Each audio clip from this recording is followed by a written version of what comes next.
Hi, I'm Ben. Welcome back. Today I'm going to share the book, The Catcher in the Rye. Actually, I don't really recommend reading The Catcher in the Rye before the age of 16. However, if you are in the growth period or a parent, you truly should read it. Because to be precise, the book doesn't teach you how to grow up. It reveals the struggle and scars of growing up, as well as hypocrisy of adult world. How influential is this book?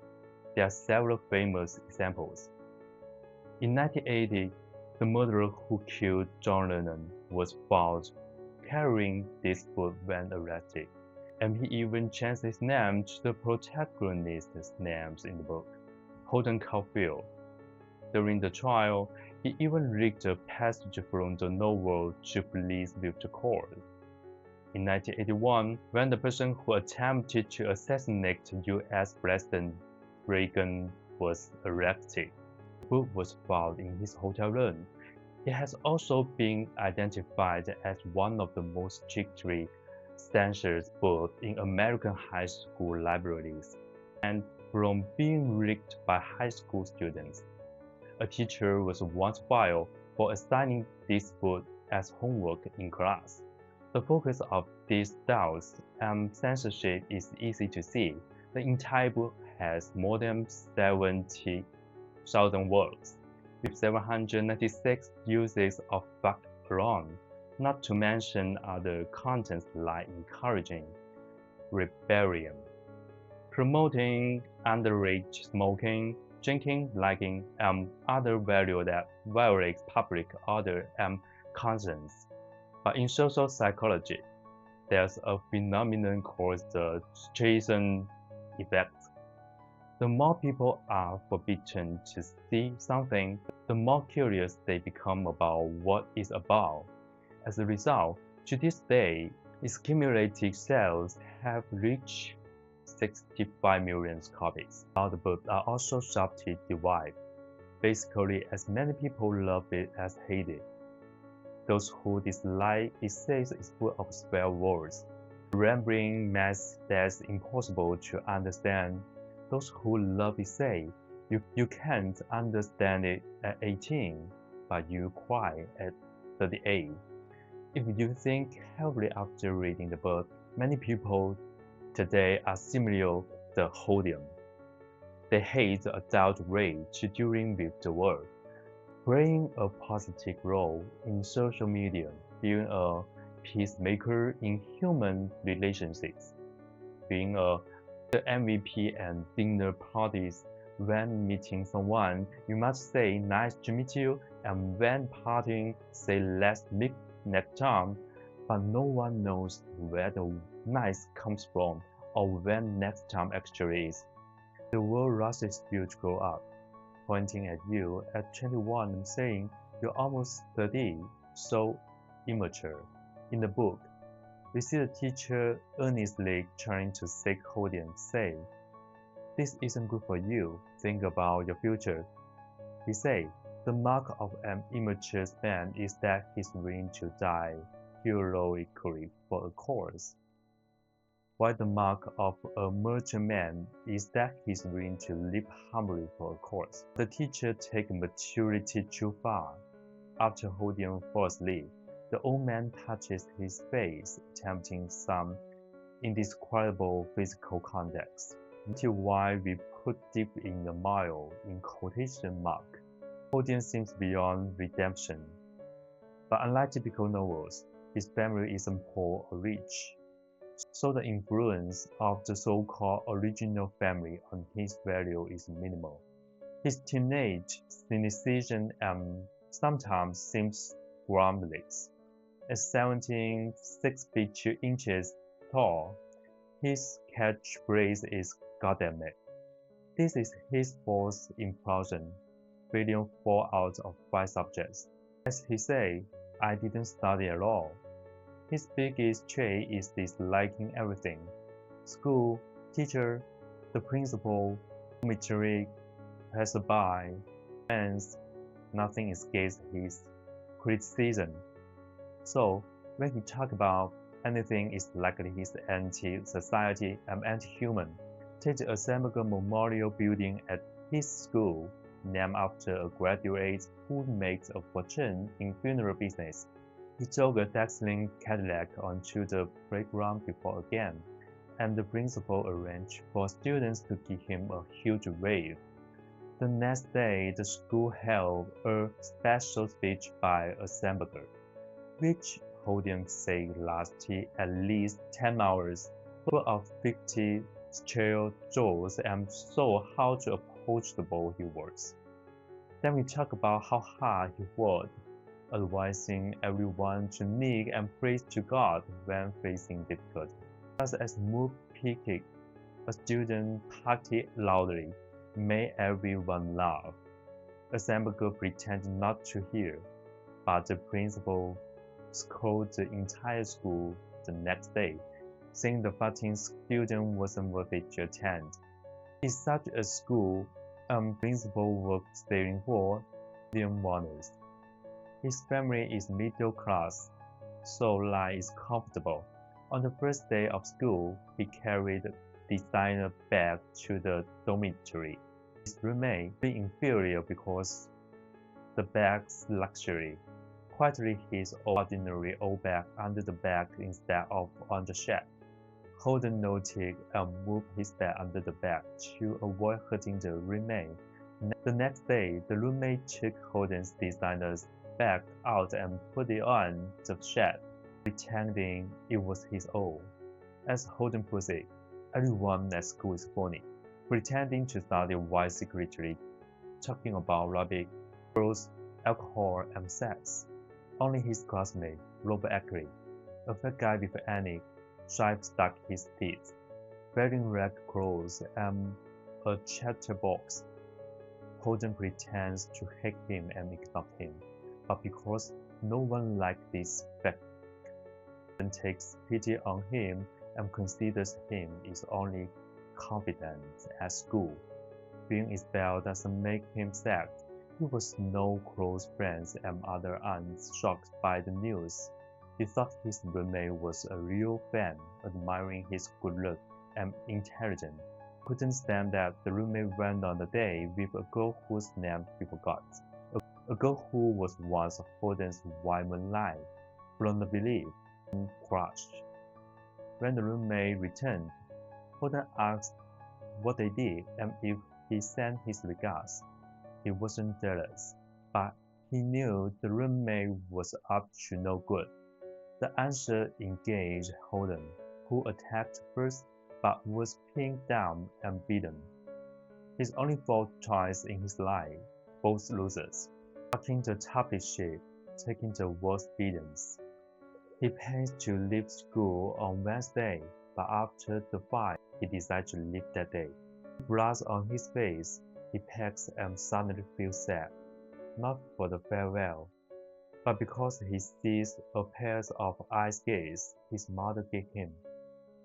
But upsets him more is that she bought the wrong type. He wanted big skates for racing, but she got hockey skates.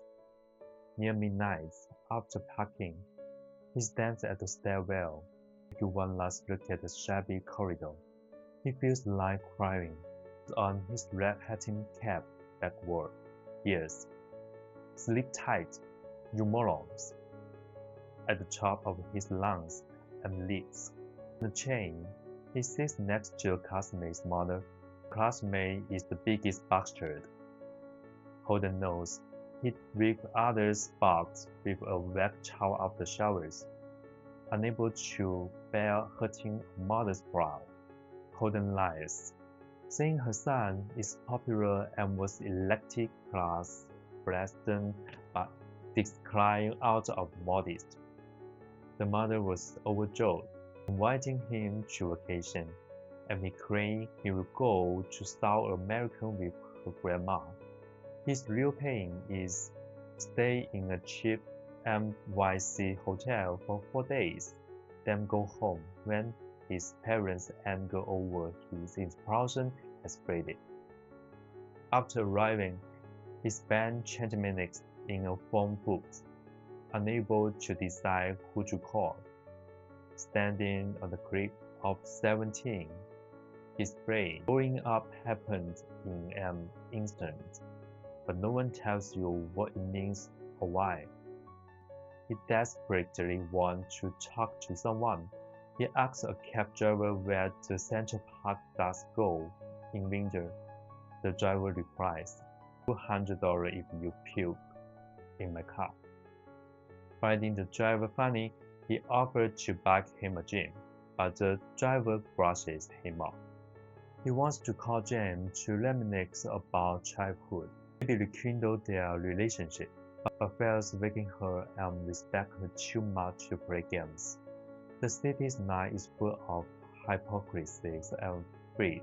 It seems a suit man in the hotel across the street put on women's clothes and admire herself in the mirror. Another window, a couple gyms and spill into each other's mouths. Go to bars, go underage. Anyone over 6 can get drunk here. Bartenders are snowbridge, ignoring shabby jazz patrons who balking overshoots. Sometimes noticeable. At the table, a man draws on a ball rugby game and girls doesn't care about, and she pretends to listen. Another, a year student talk about a roommate who took a bottle of aspirin to commit suicide while groping a girl under the table. She says, "That's terrible, stop." Hating movies, it was a cheesy happy ending feel to cure loneliness. A girl falls for a soldier who recovers after being hit by a ball and reunites with his ex. The girl isn't sad, and they all live happily with her crazy brother.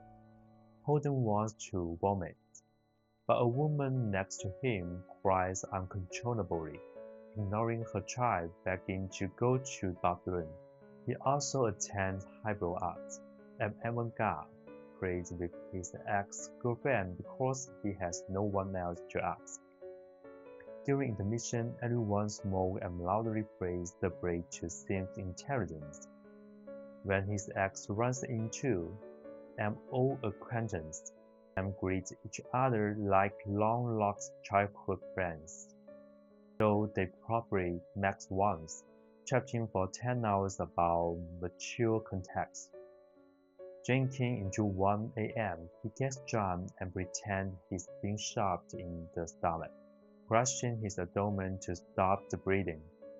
A habit he uses to escape rather than feel sorry for himself. One day, overwhelmed by loneliness and waiting to feel adults, he attempted to hire a prostitute.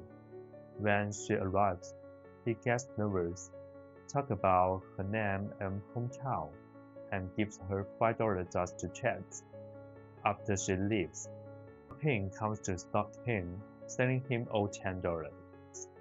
Holden gets beaten and robbed. He doesn't fight back, too afraid. One way to the bathroom, he imagines himself as a hero, shot in the stomach, going to the bathroom for a gym, then waking out, shooting the Pink, and caught Jen to baggage him. In reality, he hides in the bathroom for an hour, then flees the hotel like a dog the next day. He needs to talk over everything, but no one listens. Think of his brother, once a writer he loved, now a Hollywood screenwriter who sold his soul.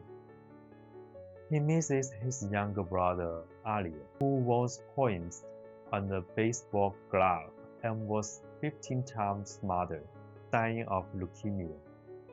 He thinks of his younger sister Phoebe, 10 years old, brilliant, writing books about a detective kid, wearing his red cap. He wandered the city for 2 days. Sometimes he wants to elope with his ex and build a cabin in the woods. Sometimes he wants to jump into a lake. He thinks of his mother still grieving Ali's death. Finally, sneak home to see Phoebe, avoiding his parents. That night, he talks more than he has in days. About school, classmates, 2 nuns with a donation basket, and his future. He doesn't want to be a lawyer like his dad or a writer like his brother, careers that compromise for faith. He wants to be the catcher in the rye, standing on the cliff, stop kids from running off the edge in the field where no adult exists. The next day, he decides to hinge high west, pretending to be deaf and mute to avoid stupid conversation. But no instead, builds a cabin and find a deaf mute girl to have kids with. He imagines returning at 35, his mother begging him to stay, while he smoked coolly on the couch. He left a note for Phoebe to make him, then head west. At 1:30 p.m., worried Phoebe didn't see the note. He stalks her across the street with a huge suitcase. Can I come with you? And he refused. He threw his red cap in his face. He followed him across the street to the zoo. In the end, it rains. Phoebe laughs on the carousel, standing on the cliff of 17. Holden reconciles with himself. He says, "It's Phoebe in the red cap. Say he's never been happier." The story ends with Holden back home, telling the story to others who want to hear how he reformed at the next school. He doesn't care. He missed his Agnes face roommate, even Pink, who picked him. Will he become the phony he hated? Then he gave Phoebe the cap. He chose to stay. Fleeing just another lonely monologue. The answer lies in the present mark. On the creek by the rye field, there will always be kids by him running unsteadily. Someone has to stand there, weaving a necks from their old scars. The rain soaks his clothes, and for the first time, he feels the weight of a wet sleep and a full heart. That's all for today's sharing. See you next time. Bye bye.